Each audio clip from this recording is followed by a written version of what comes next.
Nagsalita na ang aktres na si Kylene Alcantara sa hiwalayan nila ni Maffy Legaspi.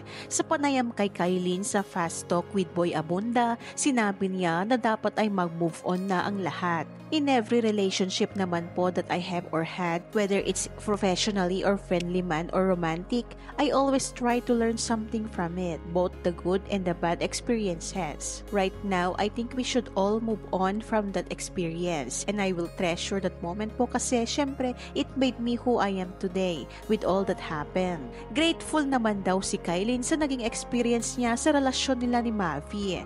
Matatandaan na naging kontrobersyal ang hiwalayan nila noong nakaraang taon matapos idawit ang ina ni Maffy na si Carmina na dahilan kung bakit naghiwalay ang dalawa. Sa ngayon, nalilink si Kylene sa basketballistang si Kobe Paras. Kamakailan lang kumalat ang pagkandong ni Kylene kay Kobe at sinabi niyang hindi niya kailang magpaliwanag sa kumalat na video.